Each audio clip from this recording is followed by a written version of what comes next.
Hello friends and welcome back. I'm Enterprise Architecture and we are back here playing more modded Vintagestory. Now today we have a bunch of different chores to do, namely I want to make some jam and I think it's probably time that we finally break into the Iron Age. So with no further ado, let's dive right in.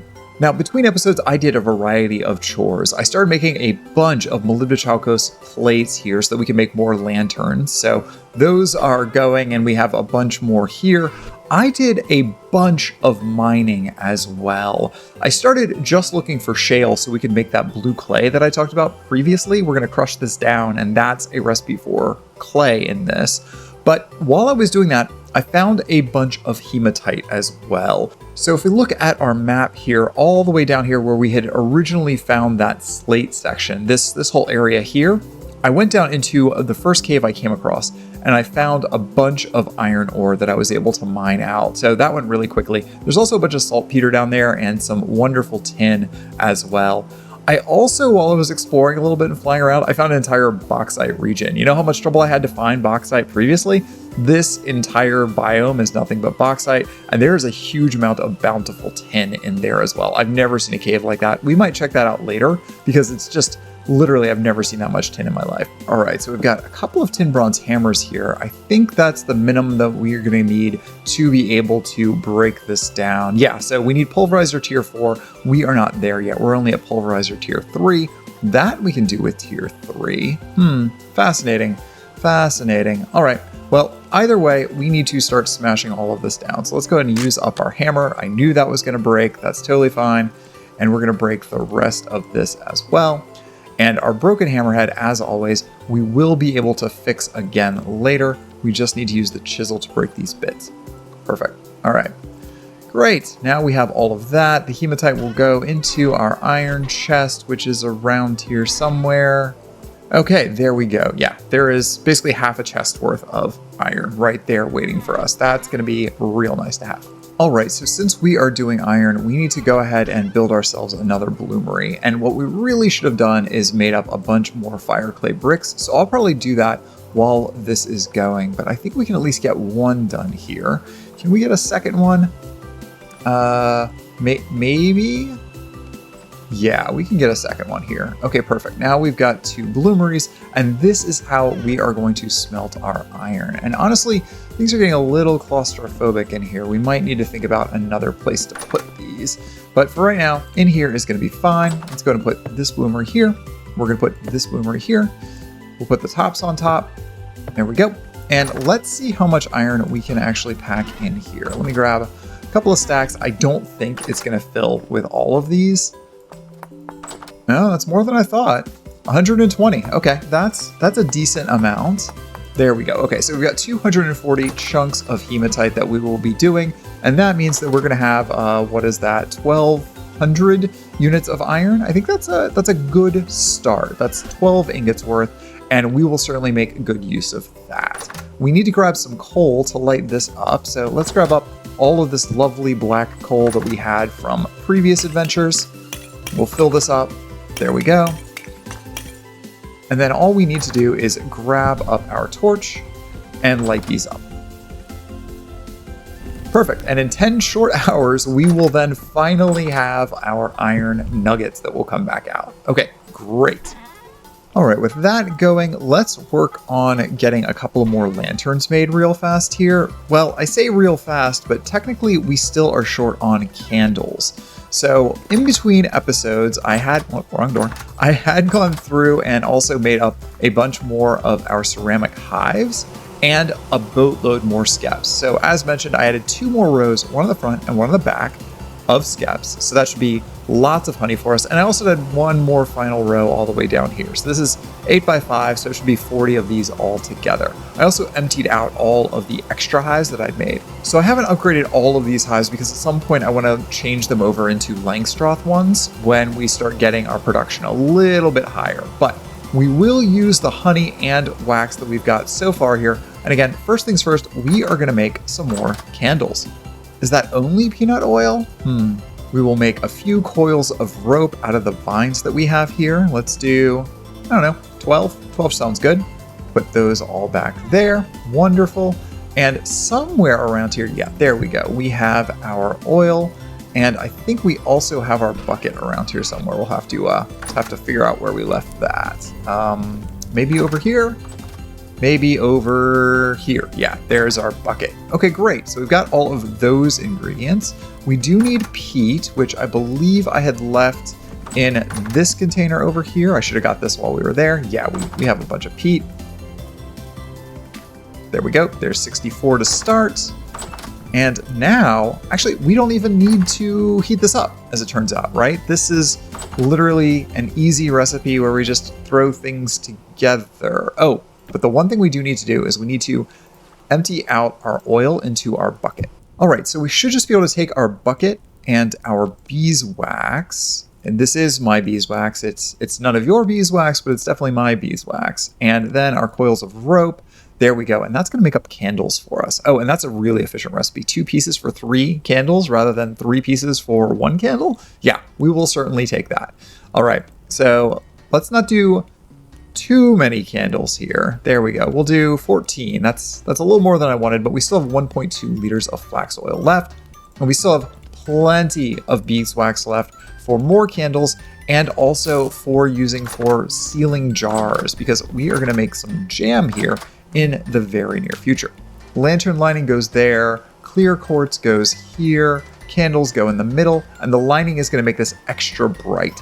All right, and there we go. We have 11 lanterns now done. Wonderful. We're going to put our extra ingredients back. The only thing that's holding us back from making more lanterns at this point is literally not having enough clear quartz, which means we are going to have to go mine a bunch of quartz at some point in the future. And now we can start lighting these places up properly. Wonderful. All right, so while we are waiting for the iron to finish, let's get started on our next chore here. I'm going to pick up this giant barrel of honey that we have and add this to our vastly growing array of barrels.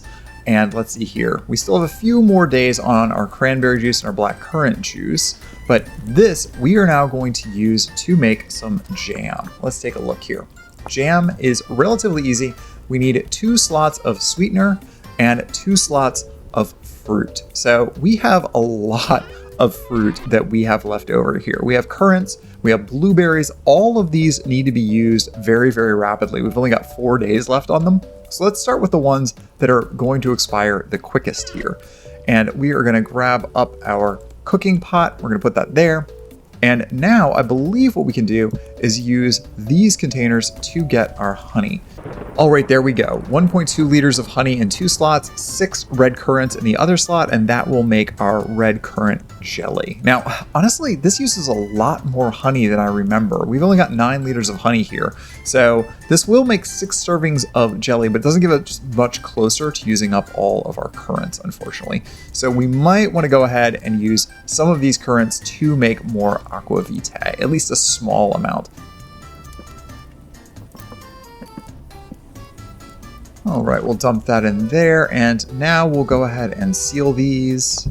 That gets sealed, this gets sealed, and originally I'd only started with the large volumes that we had here, but now I'm trying to seal as much as we can and juice as much as we can because we're not getting much aqua vitae. This was, 50 liters, and now we only have 0.62 liters of aqua vitae, so a 1/100th? Is that right? That's not a very good ratio there. So we're going to need a bunch of aqua vitae, so this is how we're going to handle this.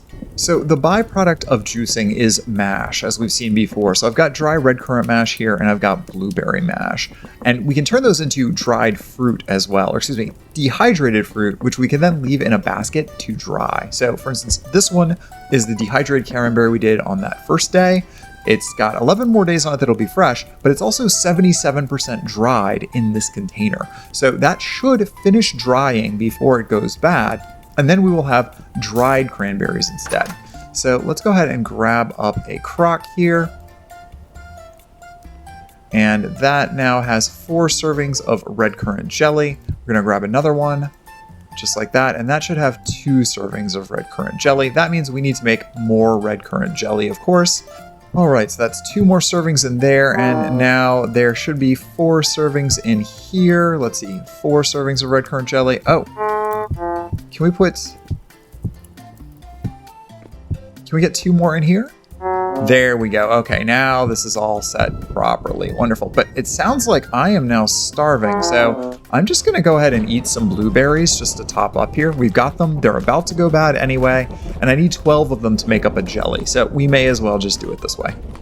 All right, and there we go, 5 crocks of red currant jelly. Fantastic. And we have some cranberries and black currants left over here. I went ahead and started making up the white currant as well. All right, so iron is now done while we were waiting, and we got 12 iron ingots out of that. Well, you know, there isn't any reason why we shouldn't probably go ahead and try and make up a few more bloomeries. Let's see here. I can make one of those. Yeah, I think we might run short here on bricks. So let's not make up a full second bloomery. Let's just make up one bloomery. Yeah, we're just a couple of bricks short, and we can make up more bricks in the future. Oh, those are hot. Those are very hot.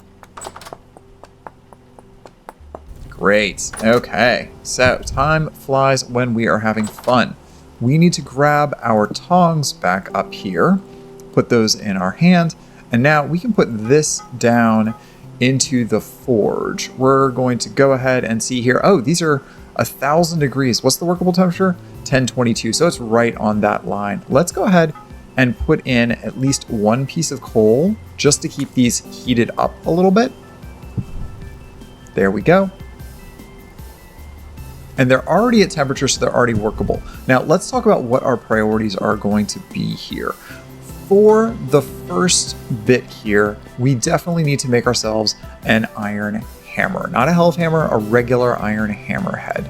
So let's see here. How much iron do we need for that? You know what? This mold rack is just really in the way right now. I put it here thinking I was being clever, but I am not clever. Okay.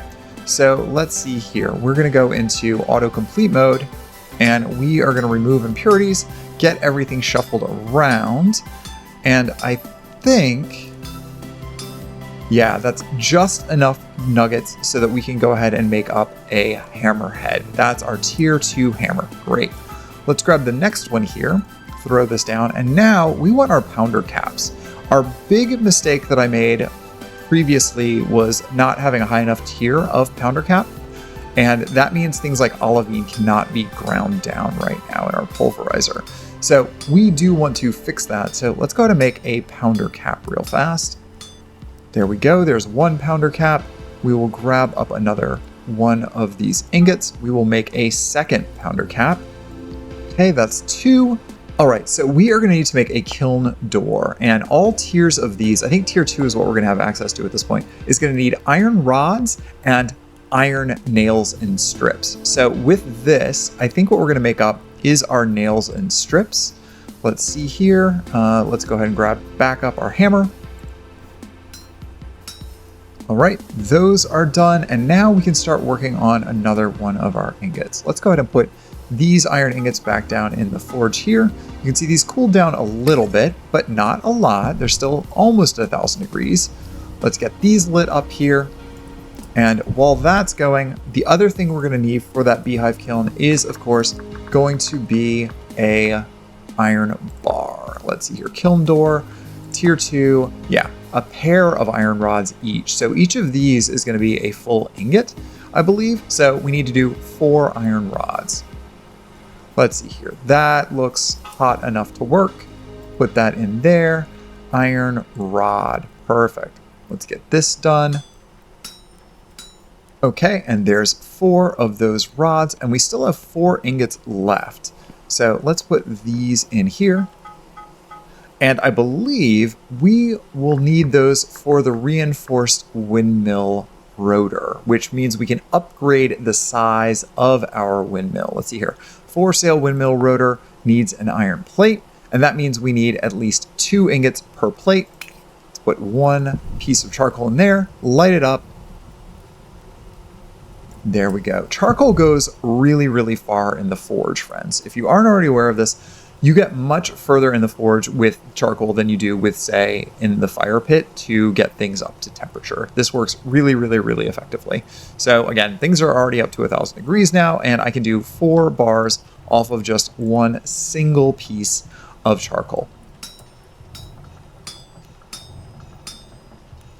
Okay, there we go. There's our iron plate. And the only other thing I was going to look into is I believe that there is an iron door that can be used and needed for our other kiln. Let's see here. Iron hatch door. Ah, yes. This is necessary for the coke oven. That's right. Or for our beehive kiln. But we need 4 iron ingots just to do that. That is annoying. Well, hopefully we will get 4 more out of that thing. So right now, I'm going to go ahead and use these to make another set of plates, because inevitably we are always going to need more iron plates for something, and they're a base ingredient for making a lot of other stuff. So let's do 1 more plate. Okay, there we go. Second plate. How much longer do we have on this? 5 more hours. We're halfway done with that. All right. And now we can take these and go and put them actually onto our pounder, which means we'll finally be able to crush our olivine that we've been getting. So let's come over here, and I think we can just swap these out just like that. It looks like we did indeed.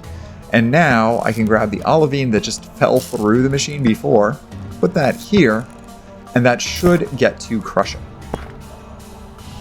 All right, yes, this is definitely working now. You can also see I've got some crushed quartz here and our crushed bauxite, which means we are well on our way to being able to make the second tier of refractory bricks and skipping over the first tier entirely. What are you?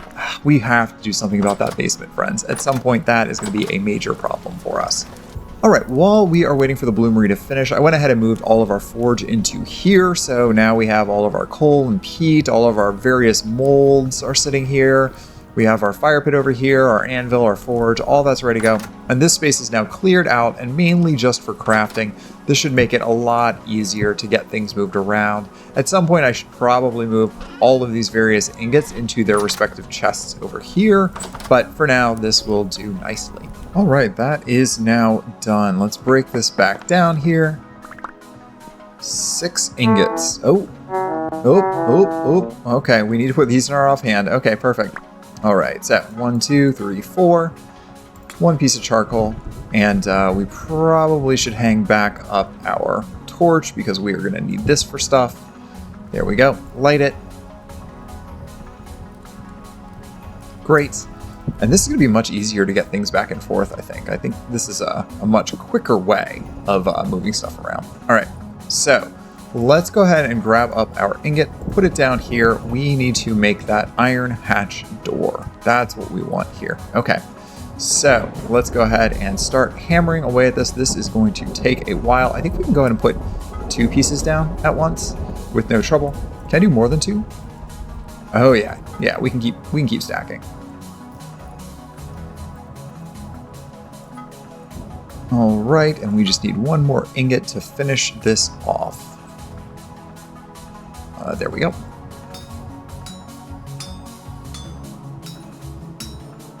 All right, perfect. There is our door. Okay, so we have 2 ingots left to play with here. What is going to be useful for us? Let's take a look real quick. Yeah, I think what we'll do is a pantograph and a planer. That's what we'll do. Okay, so let's see here. Planer. Perfect. Let's start with this. Great, now we have that. And now we'll just make that pantograph real fast here. That's the one we want. And this will allow us to start chiseling blocks into interesting designs with the planer. And then we can use the pantograph to copy and paste those designs if we want to use them in multiple places. Perfect. Okay, all done with those. I'm excited. Great. Now we have all of these wonderful ingredients for making all of our various things. Well, friends, we got a lot of chores done today, and I'm feeling pretty good about it. We have a whole bunch of jam to last us well into winter, although we still need a lot more honey to make a lot more jam from where we are at. We started making more of our aqua vitae, and we got all of our iron things hammered out that we need to use for the next couple of little projects that we've got. So for now, I'm going to call that the end of this episode. Thanks again for watching, and we'll see you back here next time. Bye, friends!